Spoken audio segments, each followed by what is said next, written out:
పుట్టినరోజు వేడుకలను ఆర్భటాలకు పరిమితం చేయకుండా సమాజానికి ఉపయోగపడే సేవా కార్యక్రమాలతో జరుపుకోవడం ద్వారా ఇతరులకు ఆదర్శంగా నిలిచారు కాకినాడ ఖిద్మత్ కమిటీ కార్యదర్శి హుస్సేన్.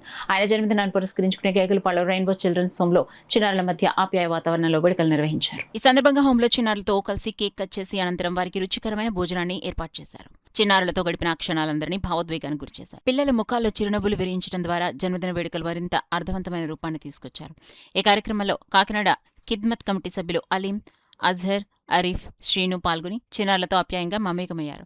ఈ సందర్భంగా కమిటీ సభ్యులు మాట్లాడుతూ పుట్టినరోజులు కేవలం ఆర్భాటాలు, విందులు, ఖర్చులతో కాకుండా సమాజంలో అవసరమైన వారికి తోడ్పాటు అందించే సేవా కార్యక్రమాలతో జరుపుకుంటే నిజమైన ఆనందం లభిస్తుందని తెలిపారు. అనాథలు, నిరాశ్రయులు, వృద్ధుల వంటి అవసరమైన వారికి అండగా నిలిచే ప్రతి చిన్న సేవ సమాజంలో మానవత్వాన్ని పెంపొందిస్తుందని పేర్కొన్నారు. ఇతరుల జీవితాల్లో చిరునవ్వులు నింపినప్పుడే మన పుట్టినరోజు నిజమైన వేడుకగా నిలుస్తుందనే సందేశాన్ని హుస్సేన్ ఆచరణలో చూపించడం పలువురి ప్రశంసలను అందుకుంది. సమాజంలో సేవాభావాన్ని పెంపొందించే ఇటువంటి కార్యక్రమాలు మరెందరికో స్ఫూర్తిగా నిలవాలని సభ్యులు అలీం, అజహర్ ఆకాంక్షించారు.